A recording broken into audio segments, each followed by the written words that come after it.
하나님 말씀은 말라기 2장 10절에서 16절 말씀, 우리는 한 아버지를 가지지 아니하셨느냐, 한 하나님께서 지으신 바가 아니냐, 어찌하여 우리 각 사람이 자기 형제에게 거짓을 행하여 우리 조상들의 언약을 욕되게 하느냐. 유다는 거짓을 행하였고 이스라엘과 예루살렘 중에서는 가증한 일을 행하였으며, 유다는 여호와께서 사랑하시는 그 성결을 욕되게 하여 이방신의 딸과 결혼하였으니, 이를 행하는 사람에게 속한 자는 깨는 자나 응답하는 자는 물론이요 만군의 여호와께 제사를 드리는 자도 여호와께서 야곱의 장막 가운데서 끊어버리시리라. 너희가 이런 일도 행하나니 곧 눈물과 울음과 탄식으로 여호와의 제단을 가리게 하는도다. 그러므로 여호와께서 다시는 너희의 봉헌물을 돌아보지도 아니하시며 그것을 너희 손에서 기꺼이 받지도 아니하시거늘 너희는 이르기를 어찌 됨이니까 하는도다. 이는 너와 내가 어려서 맞이한 아내 사이에 여호와께서 증인이 되시기 때문이라. 그는 내 짝이요 너와 서약한 아내로되 내가 그에게 거짓을 행하였도다. 그에게는 영이 충만하였으나 오직 하나를 만들지 아니하였느냐. 어찌하여 하나만 만드셨느냐. 이는 경건한 자손을 얻고자 하심이라. 그러므로 내 심령을 삼가 지켜 어려서 맞이한 아내에게 거짓을 행하지 말지니라. 이스라엘 하나님 여호와가 이르노니 나는 이혼하는 것과 굿으로 학대를 하는 것들을 미워하느니 만군의 여호와의 말이니라. 그러므로 너희 심령을 삼가 지켜 거짓을 행하지 말지니라. 아멘. 오늘 말씀의 제목은 양보할 수 없는 가치관이라는 그러한 제목입니다. 하나님께서는 이 세상을 천지 창조하시고 그리고 인간으로서 아담을 지었습니다. 근데 아담을 지으시고 나서 아담이 혼자 있는 것이 보기가 좋지 않았습니다. 그래서 돕는 배필로 하와를 지었습니다. 그러니까 하나님께 첫 번째 하신 것이 뭐냐면 가정을 지으신 것이죠. 그리고 하나님과 이 아담 하와와 함께 사랑을 나누면서 대화를 나누고 하나님을 경배하게 했습니다. 이것이 뭐예요? 교회인 것이요. 그러니까 두세 사람 이상 주의 이름으로 모인 것에는 주님께 함께 하신다 그랬으니까 두 사람이 함께 하면서 하나님이 계셨으니까 교회가 이루어진 것이요. 하나님께서 이 세상에 만드는 것이 두 가지잖아요. 가정과 교회입니다. 그렇기 때문에 우리 인생의 삶 속에 정말 우리 인생이 행복하고 가치 있는 그런 삶을 살기 위해서는 가정이 복을 받아야 되고 그리고 신앙생활이 복을 받아야 됩니다. 다시 이야기하면은 가정이 회복돼야 되고 그리고 또한 우리 교회 신앙생활이 회복될 수가 있어야 되는 것이요. 그리고 교회가 교회다워지기 위해서 그리고 신앙이 성공하기 위해서는 반드시 예배가 성공해야 됩니다. 우리 삶 속에 예배가 회복돼야 돼요. 만약에 성도님 교회 와서 그냥 예배 드리면서 근성으로 그냥 왔다가 오늘 그냥 예배 드리고 가네 이런 것들로 내 인생이 된다 그러면 그 사람은 결코 하나님의 능력이 임할 수가 없어요. 능력이 임할 수가 없는 거예요. 그래서 우리 삶에 가정적으로 믿음 안에서 하나 되어서 가정이 회복되고 교회 와서 내가 은혜 받고 예배가 회복되게 되면은 그게 바로 천국입니다. 그게 천국인 것이죠. 아멘. 그러므로 이렇게 하나님의 자녀들이 가정적으로 행복하고 교회적으로 신앙적으로 행복한 것을 가장 못 보는 것이 있어요. 누구예요? 사탄입니다. 사탄이 절대 그냥 두지 않죠. 아담과 하와가 하나님과 행복하게 잘 있으니까 사탄의 질투의 불이 나와버렸잖아요. 왜냐하면 옛날에 자기가 하나님의 그 사랑을 받았기 때문에 그래요. 그러니까 사탄이 아예 아담과 하와를 하나님과 죄로 말미암아 반역하도록 흩어버렸잖아요. 그 사단이 공격하는 것이 가정과 교회를 가장 자기들이 눈독을 들이고 나서 공격하는 것이에요. 그런데 교회를 공격할 때에 어떻게 공격합니까? 예배를 잘 못 드리고 합니다. 예배를 잘 못 드리기로 해요. 왜냐하면 성도들은 예배를 통해서 은혜를 받고 능력받게 돼 있어요. 그런데 예배를 흩어져 버리는 것이에요. 어떻게 흩어져 버려요? 예배 모임을 사교 모임으로 만들어 버립니다. 하나님께 나와서 예배 드리고 경배 드리고 감격하고 눈물을 흘리는 것이 아니라 사람 만나려고 하고 끼리끼리 모이러 가고 그냥 교회 와서 예배는 형식적이 되고 끝나고 나서 자기들끼리 모임을 갖는 이게 그게 기쁨이 되는 거예요. 자기들한테 사교 모임이 되는 것이죠. 어떤 사람은 직업적으로 같이 모이게 되죠. 어떤 사람은 정치 영장 비슷한 사람끼리 같이 모이게 되죠. 이 모든 것이 잘못된 것이요. 또 뿐만 아니라 요즘 교회에 일어나는 그런 현상이 무엇입니까? 교회가 연극장이 되고 드라마장이 된대요. 그런 데가 수도 없이 많이 있대요. 강대상은 하나님 말씀이 강력하게 전파될 수 있는 장소가 강대상이 돼야 돼요. 근데 요즘은 연극과 드라마 하는 것이 너무 많이 됐다 그래요. 성도들도 하나님 말씀 증거 듣는 것보다 간증 듣는 걸 더 좋아한대요. 그 유명한 사람 간증이 많이 있대. 연예인부터 해서 수도 없이 이런 사람이 많대요. 물론 간증도 필요해요. 드라마도 필요한 것이죠. 그렇지만 이런 것들이 주종을 이루게 될 때는 하나님 말씀이 약화됩니다. 이게 사탄이 틈타는 거잖아요. 왜 그런 것이에요? 우리의 능력은 어디서 오는 것이에요? 하나님이 주시는 말씀 속에 살아있는 말씀에서 나오기 때문인 것이에요. 그래서 사람들이 예배가 지루하고 따분하게 여기고 이렇게 생각하다 보니까 엉뚱한 것이 마치 본질인가 같이 왜곡돼서 신앙생활하는 사람이 많다는 것이에요. 많은 사람들이 처음부터 예배 드리지 않는다고 하지 않아요. 성의 없이 드릴 뿐인 것이에요. 그냥 와서 적당히 예배 드리고 빨리 하자는 그런 식인 것이에요. 그래서 목회자가 이제는 설교를 잘하느냐 목회자에 대해서 별로 관심이 없대요. 빨리 끝내는 목회자가 최고라 그래. 그럴 정도로 예배에 대해서 관심이 없어지는 시대에 살고 있는 것이에요. 처음에 그러다가 나중에 어떻게 됩니까? 주일 예배밖에 안 남아요. 다 없어집니다. 다 없어지는 것이에요. 이게 유럽이 밟았던 그런 길이고 미국이 밟았던 길이고 한국도 지금 그렇게 따라가고 있다 그래요. 미국 교회도 옛날에 그렇지 않았다 그래요. 주일날도 아침부터 모여서 성경 공부하고 그리고 나서 주일 예배 드리고 저녁 예배 드리고 수요 예배 드리고 수요 성경 공부하고 대단했다 그래요. 한국은 어땠어요? 새벽 기도마다 사람이 차고 넘쳤는데 지금 어때요? 예전에 제가 한국 가보니까 그렇게 새벽을 부르짖는 교회 가보니까 새벽에 사람이 없어요. 우리 교회 수요 예배 딴 교회 목사님 와보고 깜짝 놀라요. 수요 예배 요즘 이래 모이는 교회 있습니까? 그래요. 예전보다 우리 교회 수요 예배 많이 약화됐어요. 그럼에도 불구하고 모이는 데가 잘 없대요. 요즘은 보면은. 근데 각 교회가 왜 이렇게 되는 것이에요? 교인들이 예배 드리는 걸 싫어한대. 인본주의적으로 자기 멋대로 예배 드리기를 원하는 것이에요. 근데 이런 데 기분에 맞춰주니까 그런 것이에요. 그래서 이러한 마귀의 공격에 우리가 이기기 위해서는 예배가 수호돼야 되는 것이에요. 그래서 히브리서 10장 25절에 보면 우리 같이 읽겠습니다. 모이기를 피하는 어떤 사람들의 습관과 같이 하지 말고 오직 권하여 그날이 가까움을 볼수록 더 그리하자. 아마 초대교회 때도 이런 사람이 있었는가 봐요. 그러니까 모이기를 피하는 어떤 사람, 성령 믿는 사람들이 예수 그리스도 이름으로 모여서 말씀을 듣고 기도할 때에 그 모임이 성소로 변화되게 되어 있습니다. 보통 성소가 아니라 하나님께서 임재하시는 지성소가 되는 것이에요. 지성소가 될 때 우리가 하나님께 기도할 때 기도 응답이 이루어지는 것이고 불치의 병도 치료되게 되어 있는 것이고 기적을 체험하게 되어 있고 성령 충만함을 체험하게 되어 있는 것이에요. 이 세상에 가장 중요한 게 누구시에요? 성령 하나님이시잖아요. 이 성령께서 우리가 모여서 예배 드릴 때에 성령이 우리 속에 충만하게 임하게 되어 있는 것이고 성령이 충만하게 될 때 우리가 변화 역사가 임하게 되는 것이에요. 우리가 변화될 때 어떻게 돼요? 어떤 죄인도 용서해 줍니다. 우리를 괴롭히던 사람도 용서해 줘요. 그리고 어떤 어려움도 뛰어넘을 수 있는 능력이 우리 속에 임하게 되어 있는 것이에요. 그래서 우리가 예배에 승리하셔야지 신앙도 승리하고 인생도 승리하게 되어 있는 것이에요. 그리고 두 번째가 마귀가 집중적으로 공격하는 것이 가정입니다.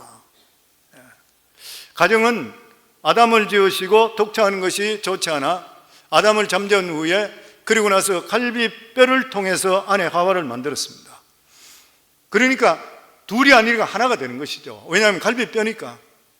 그래서 행복하게 살게 했던 것이에요.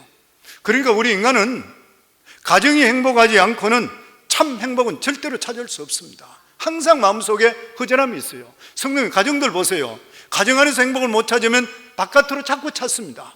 헤매는 것이 바깥에. 남자도 방황하고 여자도 방황이에요. 그게 어떻게 행복할 수 있습니까? 돈 있다고 행복해요? 절대 안 그래요. 가정이 우리에게 줄 수 있는 힘의 원천이 될 수가 있어야 되는 것이에요. 가정이 깨어지면 방황하게 되어 있는 것입니다. 더더욱이나 가정이 잘못되면 신앙생활도 잘 못하게 되어 있는 것이에요. 미국은 한참 신앙적으로 올라올 때 1950, 지금부터 5, 60년 전만 하더라도 청교도 전통이 있기 때문에 이혼이라는 것은 금기시되었다는 것이죠. 그래서 이혼한 사람은 사회에서 용납이 잘 안 됐다 그래요. 근데 그때 이혼율이 1.5%밖에 되지 않았다 그럽니다. 백상인 같으면 한 상 반 정도가 이혼할 정도였었다 그래요. 근데 지금은 이혼율이 40대 사람들은 따지면은 50%가 넘었었다 그래요. 다시 말하면 목회자가 주례했을 때 그 중에 절반은 10년 안에 이혼한다는 것이요. 이것이 바로 마귀의 공격인 것입니다. 그래서 진정한 이 현대 위기가 뭐냐면은 가정의 위기라 그래요. 왜 그래요? 가정이 무너지면 자녀들이 무너집니다. 자녀들이 무너지죠. 자녀들이 무너지면 다음 세대가 없는 거예요. 왜 우리 교회에서 자꾸 성도님 믿음의 가문 일으키라 그래요? 믿음의 가문 안 일으키면 다음 가정이 없어요. 그래서 우리가 가정을 회복하기 위해서 제일 중요한 게 뭐냐면은 우리가 예배 생활, 교회에 충실하는 건 당연한 일이고 집에서 가정 예배가 이루어져야 돼요. 가정 예배. 교회에서 계속적으로 강조하고 있는데 따라해 보시는 분들은 진짜로 복을 받습니다. 성도님들, 잠언을 읽다가 잠언이 지루하시면은 요한복음 읽으세요. 요한복음 읽다가 그러시면은 다른 뭐 로마서든지 딴 거 자기 원하는 거 읽어 상관없어요. 나는 지금 수십 년이 됐는데도 불구하고 거의 매일 빠지지 않고 잠언을 계속 또 읽어요. 그게 그만큼 삶 속에 되는 거예요. 그러고 나서 요한복음도 읽고, 그러고 나서 목회자에게 주는 이러한 뭐 디모데전후서부터 디도서 이런 것들 목회자가 어떻게 해야 될 것인가 이런 거 계속 읽어요. 계속적으로 계속 받는 거예요. 가정 예배를 드리게 되면은 아이들과 5분, 10분, 15분 이런 식으로라도 가지면서 사랑하는 모습들을 보여줄 수 있고 기도하는 모습 보여줄 수 있잖아요. 너무나도 중요합니다. 아이들이 자랄 때 이 시간을 놓치고 나면 나중에 가서는 아무리 후회하더라도 안 돼요. 너무 중요한 시간이라. 애들한테 맛있는 거 주고 뭐 영화 구경 가자 뭐 이런 상급을 걸더라도 성도님들 가정 예배가 우리 성도님 삶 속에 이루어지기를 주의 이름으로 축원합니다. 그리고 가정을 회복할 수 있는 두 번째 그런 방법이 뭐냐면 부부간에 먼저 믿음으로 화합해야 됩니다. 부부간에 화합해야 돼요. 그런 말 있죠. 자녀에게 줄 수 있는 최고의 선물은 부부간의 사랑이라고 해요. 부부간의 사랑인 것이요. 자녀가 언제 제일 기뻐하냐면은 엄마와 아빠가 서로 사이좋게 사랑하는 모습이라고 그래요. 왜냐하면 부부간에 부모가 사랑하는 모습을 보면 자녀들이 정서적으로 안정된다 그래요. 아이들이 정서적으로 안정되면 집으로 자꾸 들어옵니다. 부모와 같이 있고 싶어요.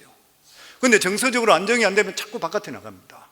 일찍 바깥에 나돌아다니듯 시작하다 보면은 애들이 잘못되는 경우, 잘못 친구, 잘못 만나서 곁길로 가는 경우들이 많은 것이에요. 누가 책임져야 돼요? 부모 책임이요. 두말할 필요가 없는 것이죠. 그렇기 때문에 가정에서 부모들은 목소리도 크게 내서 안 돼요. 제가 우리 성도님한테 가정설교가 그런 이야기하죠. 부부간에 싸울 일이 있거든. 아예 차에 들어가서 두 머리가 박 터든지 둘이서 그냥 끝내고 입을 덮어 쓰고 소리 안 들리도록 하고, 아이들이 소리가 큰 소리가 오면 그때부터 불안해지기 시작한대요. 불안해지기 시작하는 거예요. 부부 화목만큼 좋은 가정교육은 없습니다. 그래서 우리 교회는 가정에 대해서 얼마나 많이 말씀드려요. 저희 교회 우리 성도님들 제가 이래 보면은 대부분이 가정적으로 어려웠던 분들이 다 회복되어 있어요. 다 행복하게 다 바뀌는 것 같아요. 성질 좀 개성 있고 이상한 남편도 많이 바뀌었고, 부인들도 좀 이상한 사람도 많이 바뀌었고, 뭐 그런 것들을 많이 보게 되는 것이에요, 보면. 그리고 세 번째로 가정이 회복되기는 위해서 자녀들을 축복해야 됩니다. 이 교회에서 계속 강조하잖아요. 아이들 자기 전에 축복하고, 아이들 자꾸 허가하면서 축복기도 해주고, 이게 계속적으로. 그게 왜 그러냐면 성경이 그렇습니다. 성경에 아브라함이 이삭을 축복했죠. 이삭이 야곱을 축복했죠. 야곱은 자기 12지파 12자녀들 축복이죠. 계속 축복이에요. 부모들이 하는 일이 뭐냐면 계속 허가하고 축복하는 거예요. 계속적으로. 이 부모에게는 축복권이 있잖아요. 계속적으로 축복하셔야 돼요. 그러면 하나님께서 들으시고 그 자손들 복을 주시게 되어 있는 것이에요. 아멘. 저는 우리 성광교회 성도님들 개인적으로 혼자 잘 믿고 자손들 잘못되면 어떻게 해요? 하나님께 책망받잖아요.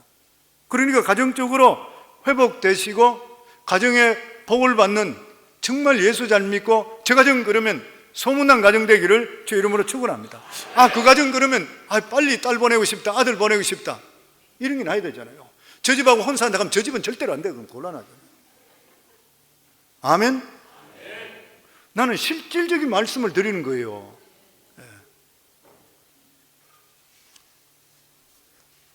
자꾸 웃지 말아요. 오늘 본문은 그 당시에도 가정의 위기가 있었습니다. 그 근본 원인이 뭐냐면은 이방 결혼 때문이었습니다. 우리 11절 저희들 같이 읽습니다. 유다는 거짓을 행하였고 이스라엘과 예루살렘 중에서는 가증한 일을 행하였으며 유다는 여호와께서 사랑하시는 그 성결을 욕되게 하여 이방 신들의 딸과 결혼하였으니 하나님께서는 이방 결혼을 철저하게 막으셨습니다. 이스라엘 민족이 출애굽하고 나서 그리고 40년 광야길을 지나서 이제는 약속의 땅은 가나안 땅을 들여다 바로 가기 전에 하나님께서 모세를 통해서 다시 한 번 더 리마인드 시킨 것이 뭐냐면 이방 결혼은 절대로 안 된다 그랬습니다.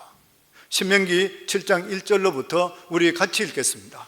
내 하나님 여호와께서 너를 인도하사 내가 가서 차지할 땅을 들이시고 내 앞에서 여러 민족 곧 헷 족속과 기르가스 족속과 아모리 족속과 가나안 족속과 브리스 족속과 히비 족속과 여부스 족속 곧 너보다 많고 힘이 센 7 족속을 쫓아내실 때에 내 하나님 여호와께서 그들을 내게 넘겨 내게 치게 하시리니 그때 너는 그들을 진멸할 것이라. 그들과 어떤 언약도 하지 말 것이요 그들을 불쌍히 여기지도 말 것이며 또 그들과 혼인하지도 말지니 내 딸을 그들의 아들에게 주지 말 것이요 그들의 딸도 내 며느리로 삼지 말 것은 그가 내 아들을 유혹하여 그가 여호와를 떠나고 다른 신들을 섬기게 하므로 여호와께서 너에게 진노하사 갑자기 너희를 멸하실 것임이니라.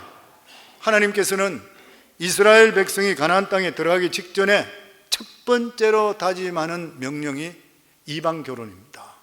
못하게 했습니다. 그 이유는 이방 결혼시키게 되면 믿음을 떠나는 것이에요.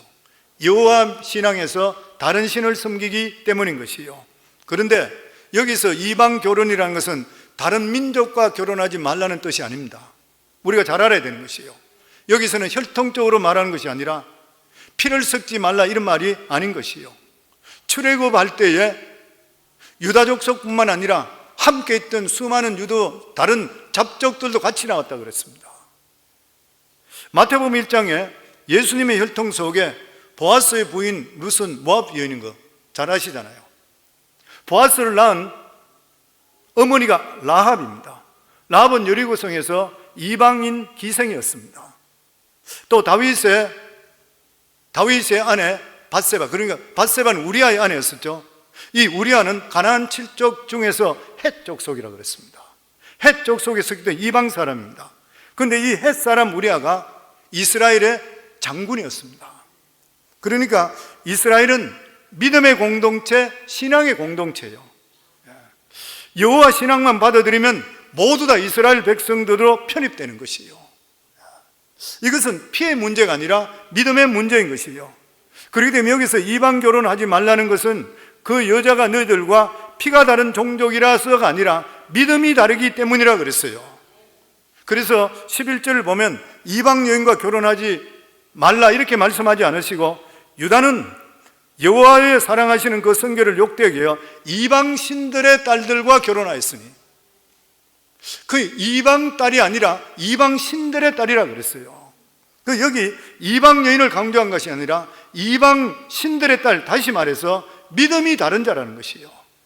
성도님, 우리가 지금 미국 와서 살고 있는데 우리들의 자손 중에서 한국 사람만 결혼할 수 있습니까?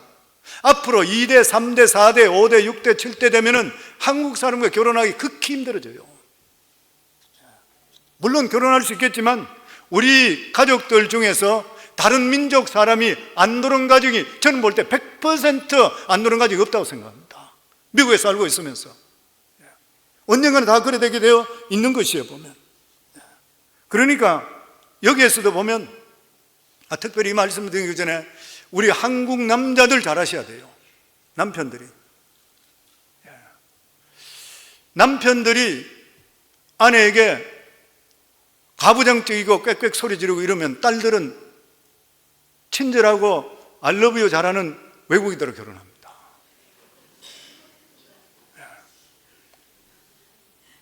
웃을 일이 아니에요, 성도님들. 심각해요. 요즘 젊은 우리 한국 청년들이 아내들에게 얼마나 잘하는지 몰라. 제가 보니까 미국 남편이나 아랍 남편보다 더 잘하는 것 같아요. 애 업고 다니고 안고 다니고 저쪽 가는 건 전부 남자들이에요, 요즘. 근데 나이가 좀 들었는 남자들은 그런 남자들이 없어요. 집에서 가부장적이죠. 예. 그리고 성질나면 소리는 꽥꽥 지르죠. 그러니까 딸들이 느낄 때 보면은 자기 어머니한테 너무 못하는 거예요, 아버지가. 그 아버지가 너무 못하게 되는데 바깥에 나가보니까 외국인들이 너무 나이스하게 잘해. 마음을 다 뺏기는 거예요. 아들은 어때요?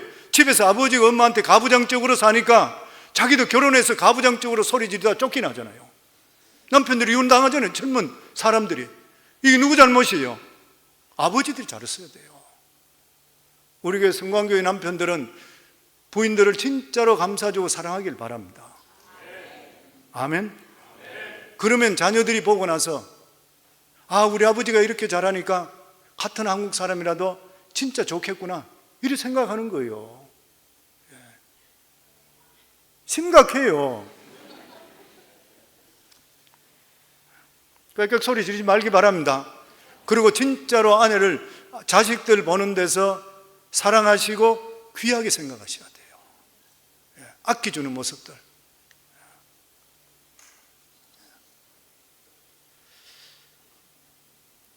그래서 여기 보면 이방 결혼이라 말은 혈통의 개념이 아니라 신앙의 개념으로 받아들여야 돼요.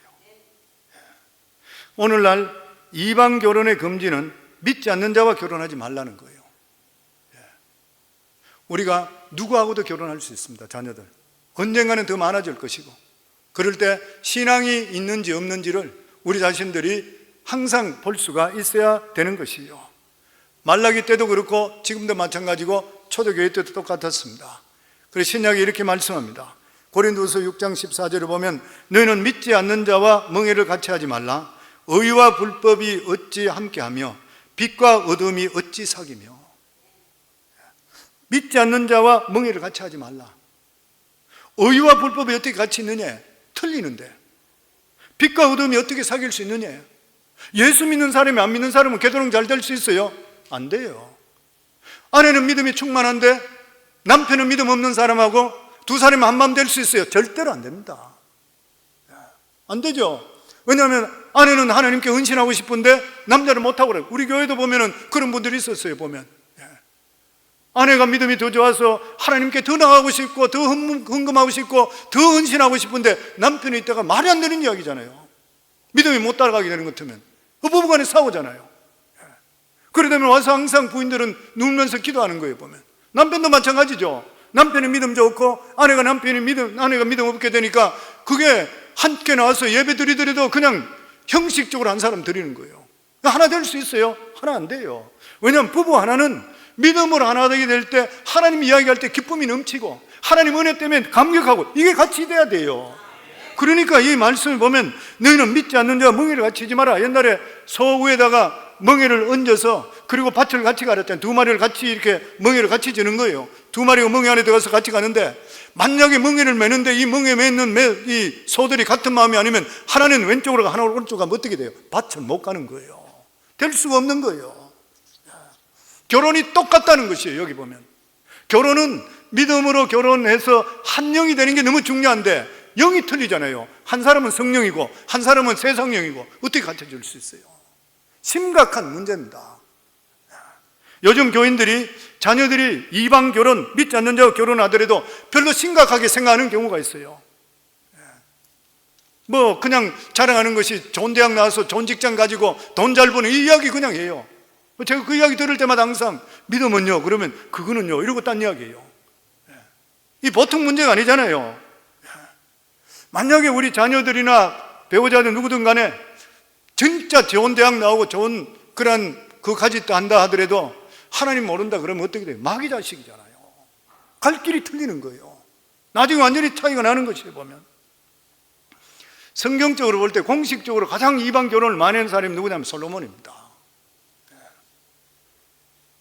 아가서에 보면 이스라엘 사람들이 가장 이상적으로 여기는 사람이 술람비 여인이잖아요. 근데 술람비 여인이 어때요? 피부도 거칠고 얼굴이 까마잡잡하고 믿음이 좋은 사람이었어요. 근데 이 솔로몬은 정략 결혼을 했어요. 그 다른 게 최고 강국에 있던 이집트의 공주하고 결혼했어요. 이런 정략 결혼을 했어요. 정략 결혼하고 이집트의 공주를 맞이하고 보니까 이스라엘 여자하고 틀려. 이스라엘 여자는 힘이 좋고 믿음 있고 왕성한데 이 이집트 공주나 이런 사람들은 꾸미기만 했어.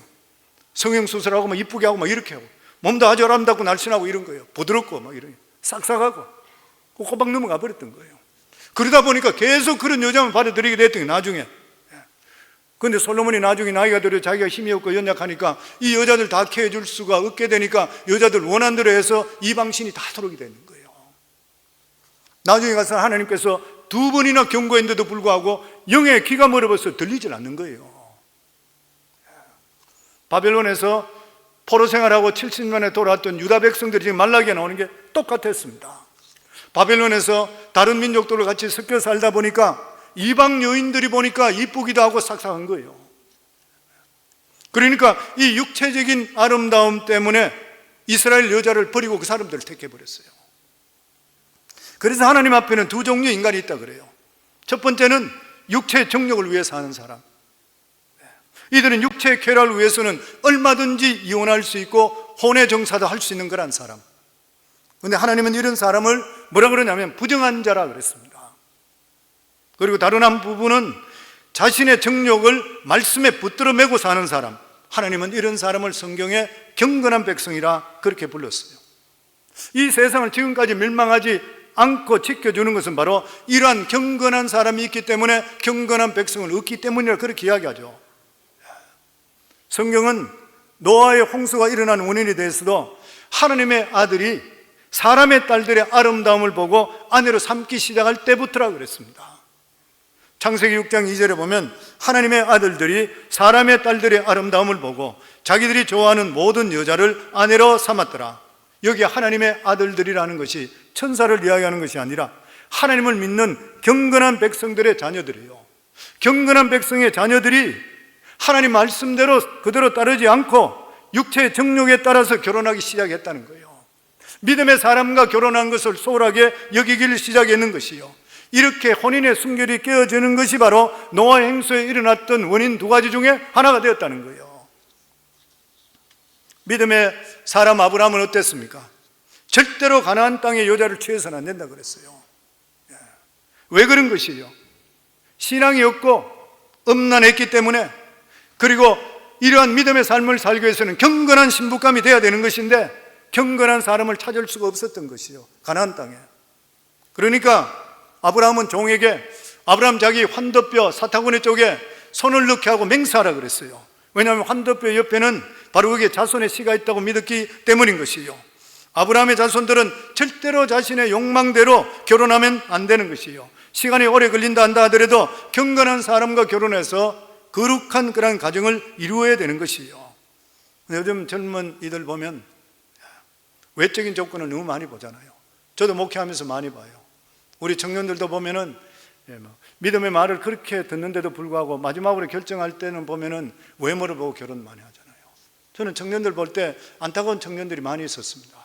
참 믿음도 있고 좋은 청년들인데, 그런데 마지막 순간에는 믿음 없는 사람, 외적인 보고 결혼해요.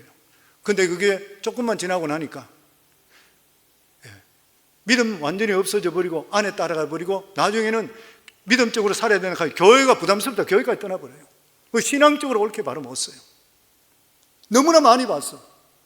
아주 신앙이 처음에는 훌륭했던 사람인데 안 돼요. 이 세상에 부인이 이길 수 있는 남자는 저는 볼 때 10,000명에 하나, 뭐 더 10만 명에 하나 정도 있을지 말지. 믿음이 부인 쪽으로 따라가요. 그 청년 목회를 잘하던 목사님 책에 보면 그런 말이 있죠. 어느 목사님 자기 교회 자매가 어느 청년을 좋아한다고 해서 물어보았대요. 청년이 뭐가 좋으냐? 그래 물으니까 자기를 편안하게 해줘서 좋다 그래요. 재미가 있어 좋다 그러더래요. 그래서 목사님이 결혼해봐라. 편안하고 좋은 게 끝까지 가는가? 그리고 그 목사님 그리 이야기했대. 처음에 사귈 때 청년이 처녀에게 편안하게 안 해주는 청년이 어디 있냐? 다 편안하게 해주는 것이요. 그 목사님이 그래 물었대. 그 청년의 장래의 비전과 꿈과 믿음이 어떠냐? 그렇게 이야기하니까 다른 대답은 안 하고 그 사람 만나면 난 편안해서 좋아요. 자꾸 이렇게 이야기했대요. 또 어떤 자매가 결혼 상담하면서 그런 말 했다 그러죠. 목사님, 한 사람은 서울대 나오고 직장이 얼마나 좋은지 몰라요. 근데 예수는 안 믿어요. 두 번째 사람은 돈이 많아 좋은 집에 좋은 차를 가지고 있는데 이 사람도 예수를 안 믿어요. 마지막 사람은 성격도 좋고 대학은 또 좋은 데 나왔는데 너무 가난해요. 근데 신앙은 좋은 것 같아요. 그런데 목사님, 이 세 사람 중에 택하라 그러면 서울대 나온 사람이 제일 좋겠죠. 아마 나를 그 사람 집에 선교사로 보내려고 하나님이 하시나 봐요. 이 자매는 상담하러 온 것이 아니라 자기 나름대로 결론을 내리고 목사님한테 동의를 구하러 왔는 거예요. 제가 상담해 보면 많은 분들이 이렇게 합니다. 이미 자기 마음에 결정하고 나서 동의를 구하는 거예요, 보면. 그러자 목사님이 그렇게 이야기했다 그러죠. 자매, 세 번째 사람을 택해라. 돈이 없어도 믿음이 있어야지. 성경에 이방인과 결혼하지 말라고 했지 않니? 불신자와 결혼하지 말고, 불신자와 결혼해서 그 사람을 구원하려고 하지 말고 신자와 결혼해서 믿음의 가정을 이룬 후에 더 많은 사람을 전도하는 것이 훨씬 좋다. 그러니까 이 자매가 목사님이 잘못 생각한다 그러면 불신자와 결혼해서 전도해서 구원시키겠다고 결국 결혼했다는 것이에요. 근데 몇 년 후에 이 자매가 선교사는커녕 남편이 교회 다니지 못하게 해서 가지고 있는 믿음까지 다 잃어버렸다는 것이에요. 성도님들, 부인이 믿음을 잃어버리게 되면 어떻게 돼요? 자손이 저주를 받습니다. 자손이 저주를 받게 됐어요. 어머니가 자녀들을 믿음으로 키워야 되는데 믿음으로 영향력을 끼치지 못하게 되면 그 자손들이 어떻게 사단의 자식 되잖아요. 그래서 이방 결혼을 하나님께서 막으시는 것이요. 그러면서 이방 결혼의 결과로 인해서 우리 10절에서 11절 저희들 같이 읽겠습니다. 우리는 한 아버지를 가지지 않았느냐? 한 하나님께 지으신 바가 아니냐? 어찌하여 우리 각 사람이 자기 행적에게 거짓을 행하여 우리 조상들의 언약을 욕되게 하느냐? 유다는 거짓을 행하였고 이스라엘과 예루살렘 중에서는 가증한 일을 행하였으며 유다는 여호와께서 사랑하시는 그 성결을 욕되게 하여 이방신의 딸과 결혼하였으니 뭐예요? 첫 번째가 언약을 욕되게 했대. 우리 조상들의 언약을 욕되게 했대. 이스라엘 백성, 하나님의 백성들에게 의무가 무엇입니까? 성결한 의무가 있는 것이요. 그런데 믿지 않는 자와 결혼함을 통해서 하나님을 떠나버리니까 언약이 깨어져 버리는 거예요. 쉽게 말하면은 예수 믿고 구원받은 하나님의 자녀들은 예수님이 우리의 주인 되십니다. 그렇잖아요. 그러면 우리가 할 일이 뭐예요? 주인이 원하는 일을 해야 되는 것이요. 왜 우리가 전도하는 것이요? 주인 대신 주님께서 우리에게 주신 명령이기 때문에 그런 것이요. 왜 우리가 주일을 거룩히 지켜야 돼요? 주님께서 우리에게 주신 명령이라 안식일을 거룩히 여기라 그러기에 주일을 거룩히 여기는 거예요. 이것은 가장 원초적인 그런 일인 것입니다. 파스칼은 믿음이라는 것은 왜라는 것을 십자가에 못 박는 것이라고 그랬대요. 믿음 좋은 사람은 하나님이 명령하시면 무조건 예습니다. 내 생각과 틀리더라도 나는 틀렸고 하나님 맞습니다. 무조건 순종하는 것이에요. 내가 이해하고 납득해서 하는 것이 아니라 주님께서 말씀하시니까 그래요. 왜 그래요? 주님께서는 우리를 건져주신 분이고 좋으신 하나님이시고 주님이시기 때문에 그 주님의 명령에 우리는 따르는 것이에요. 믿음 없는 사람은 어떻게 하는 것이에요? 내가 왜 그걸 해야 돼? 무엇 때문에 합니까? 이거부터 먼저 이야기하는 것이에요. 이거는 절대로 하나님 자녀나 주의 종의 자세가 아닌 것입니다. 믿음은 다른 말로 하면 같으면 순종인 것이요. 순종할 때 천대까지 복을 받는다고 하셨는 것이요. 저는 우리 성광교 성도님들 하나님 말씀 무조건 순종하기를 주의 이름으로 축원합니다.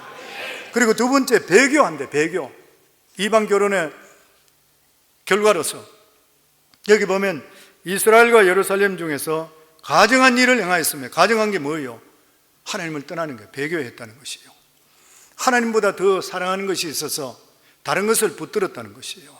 그러니까 이방 결혼이라는 것은 단순히 믿지 않는 자와 결혼이라는 뿐만 아니라 세상 마귀와 같이 속한 것을 사랑한다, 그 말인 것이에요. 아까 예를 들었던 그 자매 이야기도, 이 자매는 남자를 사랑했다는 것보다는 남자가 가지고 있는 것을 사랑했던 거예요. 세상 것을 사랑했잖아요. 세속적인 데 애착을 가졌던 그런 사람이요, 세속을 택하게 되면 믿음은 반드시 떨어지게 되어 있습니다. 결혼할 때 보면은 그 젊은이 믿음을 알 수 있다 그래요.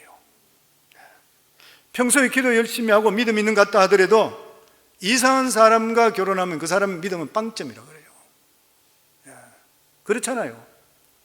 교회에서도 기도하는 것 같고 아주 열심히 하는 것 같은데 결정하고 행동하는 것은 엉뚱하게 하면 그 사람 믿음 빵점이요. 똑같은 말인 것이죠. 그렇지만 그 청년 목회자가 그런 말했어요. 청년들 중에 옷도 처녀들 중에 야하게 입는 옷이 있대요. 근데 이렇게 야하게 입고 다니는 자매도 결혼할 때는 믿음의 사람 만난대. 믿음의 사람 아니면 결혼 안 한다 그런대요. 그 사람은 그래도 하나님 앞에 경건한 사람, 믿음의 가문을 일으키려고 하는 그런 사람이래. 그래서 사람을 외모로 절대 볼 수 없대. 아주 수두분하다고 해서 믿음 있는 것도 아니고 야하다고 해서 믿음 없는 것도 아니래요. 결국 이방 결혼이라고 하는 것은 믿음이 떠날 수 있다는 게 숨겨져 있는 것이에요. 그리고 이렇게 이방 결혼, 믿음 없는 사람과 결혼하게 될 때는 결국 평생에 눈물 속에 산다는 것을 경고하고 있습니다. 우리 13절 말씀 같이 읽겠습니다. 너희가 이런 일도 행하나니 곧 눈물과 울음과 탄식으로 여호와의 제단을 가리게 하는도다. 그러므로 여호와께서는 다시는 너희의 봉헌물을 돌아보지도 아니하며 그것을 너희 손에서 기꺼이 받지도 아니하리라. 너희는 내가 하는 대로 하지는 않고 너 마음대로 믿음 없는 사람과 다 하고 나서 나중에 가서는 눈물 콧물 다 흘리고 하면서 하나님께 나오더래 내가 너 안 돌아보겠다는 거예요. 이방 결혼, 믿지 않는 자와 결혼을 결코 과소평가해서 안 돼요. 솔로몬을 보세요. 그 사람이 우리보다 경건하지 못해 넘어졌어요? 아니요, 1000번째까지 드렸던 사람이요. 그런데 이방 여인들 믿지 않는 자와 결혼함을 통해 믿음 다 저버리되고 우상 숭배자가 됐어 나중에는. 그래서 그 다음 후세에 나라가 두 개로 갈라져 버렸잖아요. 결혼할 때마다 제가 그런 이야기 들어요. 결혼 주례자로서 처녀 총각 그 신랑 신부에게 프로토칼에 영국이란 말도 있고 포르투갈 말도 있고 이런 속담이 있다 그러죠. 바다에 나갈 때는 한 번 기도하고 전쟁터에 나갈 때는 2번 기도하고 그리고 결혼할 때는 3번 기도하라. 결혼은 3번 기도하라. 왜 그런 것이에요? 결혼은 물릴 수 없다고 생각해야 되는 거예요. 만약에 물리게 되면 너무너무 고통이 따른 거예요. 그렇기 때문에 기도해야 된다는 것이에요. 부모도 기도해야 되고 당사자도 기도해야 돼요. 근데 하나님 좋으신 하나님이시기 때문에 우리가 기도할 때는 그 기도 들으시고 하나님 응답해 주실 줄 믿습니다. 제가 지금도 기억하는 것이 예전에 우리 교회 부흥사로 오시는 목사님이 계셨어요. 제가 그분을 기억하고 있는 게 그 설교를 기억하는 이유가 그때 우리가 집회를 할 때 새벽 기도 때 전기불이 다 나가버렸어요. 근데 촛불 켜놓고 나서 그분과 같이 새벽 기도를 했는데 집회를 3일 동안 했는데 굉장히 은혜가 됐던 거예요. 근데 그분이 자기 교회에 있었던 이야기를 해요. 자기 교회에 한 자매가 있는데 부모도 없고 아주 초등학교밖에 나오지 않은 그런 자매래요. 근데 이 자매 인물도 별로 없고 그냥 그랬대요. 가진 것도 없고 진짜 그런 아이로. 근데 매일 새벽마다 나서 강대상에 엎드려서 하나님께 눈물로 기도하는데 목사님 가만히 들어보니까 무슨 기도하면 하나님 나에게 바지 주세요, 바지 주세요 그렇게 기도해요. 그래서 목사님 생각할 때 저 자매가 너무 가난하고 힘들어서 바지 사입을 옷이 돈이 없어서 그런가 보다 이런 생각했어. 그래서 그 자매에게 불러서 네가 요즘 바지를 입고 싶은 모인데 내가 바지를 하나 사주겠다 그러더라고요. 그러니까 그 자매가 이야기 목사님 그게 아니고 결혼할 사람을 위해서 내가 기도했어요. 남자가 바지니까 바지라 그래 이야기했다고. 그래서 그렇게 기도를 그렇게 열심히 기도하더래요. 근데 어느 날 자기 교회에 아주 인물도 좋고 서울서 대학교 나오고 아주 훌륭한 그러한 청년이 하나 들어왔는데 청년부에 같이 들어가 활동하는데 청년에 좋은 자매들이 많은데 인물도 별로고 그리고 키도 적고 학벌도 없는 이 자매를 따라다니는 거예요, 이 남자가. 그리고 둘이가 막 좋아하는 거예요. 근데 이것을 나중에 가서 그 청년이 자기 부모한테 허락받겠다고 갔다가 청년 부모가 난리가 났는 거예요. 청년 부모는 광주라 그러던가 목포라든 거기서 이 가구점을 하는데 잘 사는 집이 아주. 그리고 이 아들을 서울로 보내가 대학교 보내고 좋은 직장 갖게 했는데 이 결혼하겠다고 하는 자매가 초등학교밖에 나오지 않고 부모도 없고 인물도 별로고 볼 거 하나도 없는 거예요. 그런데 결사적으로 반대해요. 근데 이 부모님이 교회 장로님이 권사님이에요. 그 교회에서 아주 중체적으로 이루는 분이에요. 자매가 와서 또 막 울고 기도하는 거예요. 그 왜 그러냐 그랬더니 목사님, 그 남자의 그 부모님이 반대하기 때문에 자기가 결혼 못하게 할 수 있는 길이 없어요. 그래도 남자 주는데 하나님께 계속 그냥 눈물로 기도하는 수밖에 없어 기도하더래요. 그러니까 목사님 마음이 너무 아팠던 거예요. 근데 마침 어느 교회 다닌다 그래서 그 교회 목사님한테 이야기해서 자기 불러라 그랬대요. 그 부흥회를 거기 갔는 거예요, 이 목사님.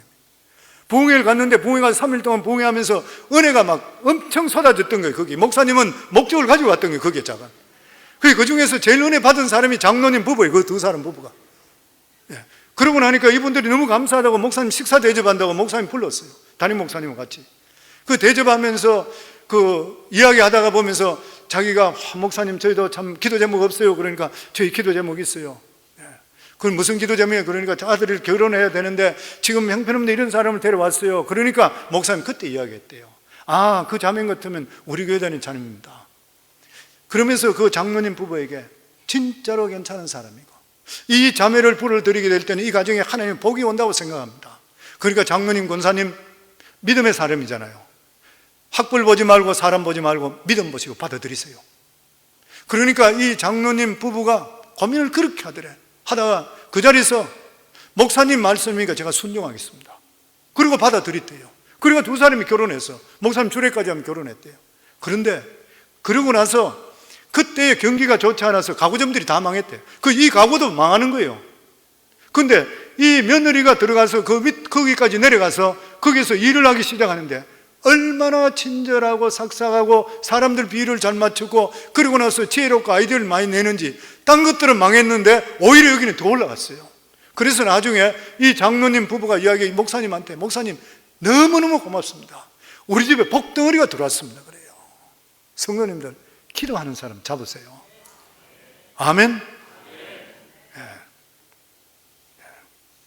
감이 잘 안 오는 것 같아요. 예. 하나 더 이야기 드릴까요? 잘 아는 이야기예요. 금난교회 김홍도 목사님 사모님 이야기잖아요.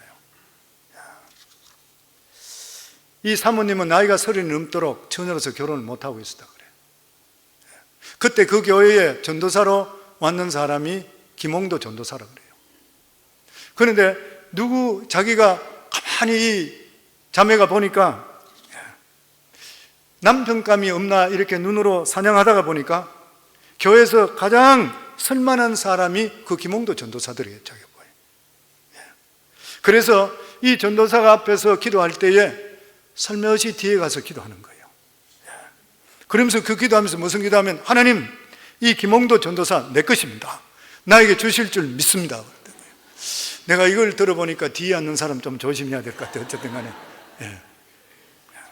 결혼도 못한 노처녀가 실제로 결혼하게 되고 그 유명한 목사님의 사모님이 되었고 옛날에는 못생겼다 노처녀다 조롱하던 사람들이 모두 사모님을 사랑하고 존경하게 되었다는 것이에요. 기도가 성립케 만들어줍니다. 기도하면 있고 없으면 진짜로 아무것도 아닌 것이에요. 우리 삶에. 그러면 그렇게 물을 수 있잖아요. 목사님 기도 아무리 하는데도 불구하고 하나님께서 배우자를 안 만나게 하면 어떻게 해요? 혼자 살아야죠. 혼자 살면 혼자 사는 거예요. 그런데 마음에 소원을 두고 기도하라 그랬으니까 결혼하기를 진짜로 원하고 이러면 하나님의 약속의 말씀을 붙들고 기도하면 하나님께서 반드시 응답해 주시게 되어 있습니다. 이런 이야기를 들었습니다. 로버트 퓨러 하트라는 사람이 있습니다. 19세기 영국의 에덴버리, 정말 그 성스러운 장소죠. 그 일대를 변화시켰던 대단한 사람입니다. 이 사람은 믿음이 굉장히 좋았었고 결혼에 대해서 생각도 안 하고 그냥 있었습니다. 그런데 창세기를 읽다 보니까 독차하는 것이 좋지 않다는 말씀에 큰 은혜를 받았던 거예요. 처음으로 결혼을 해야 되겠다는 그런 마음을 가지게 되었습니다. 그때 이 사람 나이가 몇 살이냐면 35살이었다고 합니다.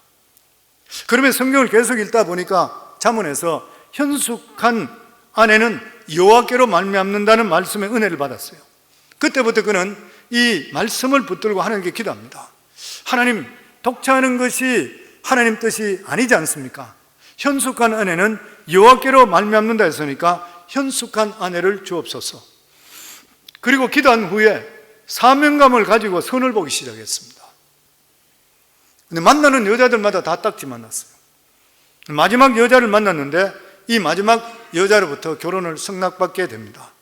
근데 로버트 이 퓨러 하트는 여자를 만날 때 만나자마자 항상 기도부터 먼저 했대요. 같이 기도합시다. 그리고 기도를 했대요.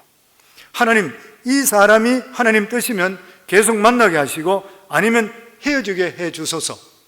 그리고 만나자마자 이 기도부터 하니까 여자들 다 도망가 버렸어요.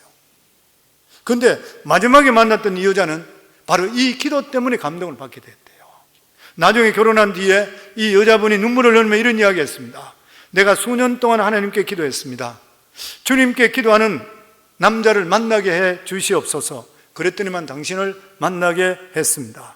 이것이 바로 하나님께서 한 남자와 한 여자를 만나게 하는 위대한 사역인 것이요. 성도님, 기도하면은 가장 유익하고 하나님께 합당한 그러한 배우자를 결과적으로 만나게 해줄 것을 믿기를 주의 이름으로 축원합니다. 아직까지 배우자 못 만나고 그리고 자식들 중에도 아직까지 결혼을 못했으면 끝까지 기도하기를 주의 이름으로 축원합니다. 그리고 마지막으로 하나님께서는 결혼자에게 가정을 어떻게 지켜야 되는지 말씀해 주십니다. 15절에서 16절 말씀 마지막으로 같이 읽겠습니다. 그에게는 영이 충만하였으나 오직 하나를 만들지 아니하셨느냐? 어찌하여 하나만 만드셨느냐? 이는 경건한 자손을 얻고자 하심이라. 그러므로 내 심령을 삼가 지켜 어려서 맞이한 아내에게 거짓을 행하지 말지니라. 이스라엘의 하나님 여호와가 이르노라. 나는 이혼하는 것과 옷으로 학대를 가리는 자를 미워하나니 만군의 여호와의 말이니라. 그러므로 너희 심령을 삼가 지켜 거짓을 행하지 말지니. 무슨 말이에요? 하나님은 오직 하나만 아내로 주셨다는 것이에요. 왜 그런 것이에요? 경건한 자손을 위해서. 믿음의 사람과 믿음의 사람이 만나서 가정을 이룰 때에 비로소 경건한 자손이 만들어진다는 것이에요. 이스라엘 열왕 중에서 부모가 다 믿음의 사람은 다 성군이 되었습니다. 그러나 어머니가 이방인이었었고 이방신을 섬기던 그러한 왕은 백성들을 악하게 하고 수탈하는 왕이 되었습니다. 그런 말이 있죠. 전도할 자신이 없으면 많이 낳아서 믿음으로 양육해서 교회를 부흥시키라. 가정도 복을 받고 얼마나 좋은지 모른다는 거예요. 옛날에 우리 교회에 초창기에